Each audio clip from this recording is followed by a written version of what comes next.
right? The ad hominem is the weakest form of argument, because instead of us engaging on what are the best pathways to achieve peace and prosperity for both sides, you've decided to spend 2 minutes trying to besmirch my name. But I'm going to respond to those attacks because I think it's important for South Africa to know the answer.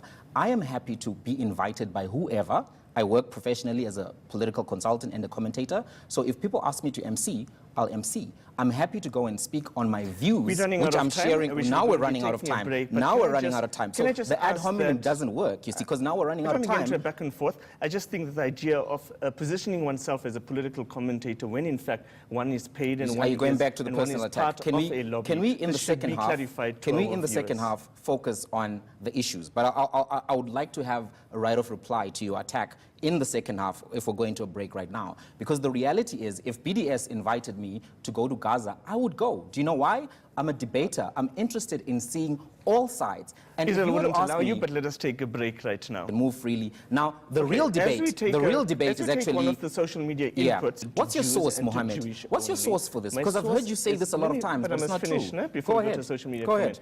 My source is quite simply the Israeli parliament, otherwise known as the Israeli Knesset. But let us take the social media comment and we'll come back to that. Through nefarious and underhanded means is actually insulting me. Now, can I go to the guest comment? Let's not trap you. How do you define apartheid? So apartheid was a system of laws run by the Nationalist Party from 1948 with an explicit intention of creating a superior... We've got a call on the line. So what are we doing now? Are we talking about the comment? If you can maybe just answer the nation-state law that was recently passed, which elevates the status of Jewish people over non-Jews. It absolutely doesn't do that. I've read that law, and I hope you have the Israeli regime. So let's talk about what that law says. Let's talk about what that law says. Okay, we get back straight to the law after this caller. Let's take this caller. We have Gift from Johannesburg on the line. Really a shame that everyone that has got a say about this situation only has it from a point of serving a particular point or proving a particular situation, or trying to misinform black people and try to have them sympathize with a particular political agenda. There isn't I think we get the idea.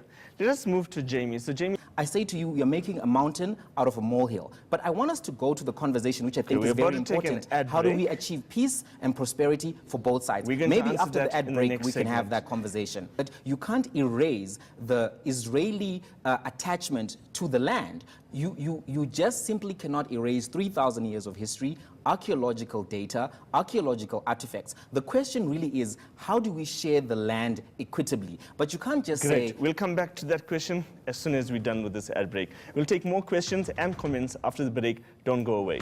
Do you know that if you are not Jewish, you can't get married in Israel? A lot of people can't get married in the religious system in Israel, right? You can't get married. You can't get religiously married. So this is, you see, you're trying to conflate issues. The Druze can get married. The Bedouin can get married.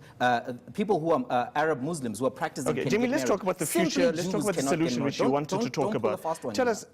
However, sanctions have not worked in the recent era on a bunch of countries, and I'm going to give you some examples to show you why the BDS approach. Let's talk about South Africa. I am talking about CODESA. So now, when you are trying to economically choke a country that is already doing well economically and has healthy relationships, that strategy is not going to work. Jamie, do you take the United Nations seriously? It's having absolutely no effect. Mohammed, I'm going to counter that. But I really want to, rather than us going on a tangent, because we only have a minute. This is not a tangent. This is central. The only organization which supports what the BDS stands for is Hamas. They're an extremist organization that has used violence against the Israelis, that has fired rockets at schools, at nurseries, and has been very aggressive. Okay, the Palestinian jihad agrees with thanks so much, Jamie. I think that viewers can make up their minds. Viewers can decide. Is Jamie an Israeli lackey? Is he a lobbyist for the Israeli regime? See, this is what we're not going to do, also call people lackeys.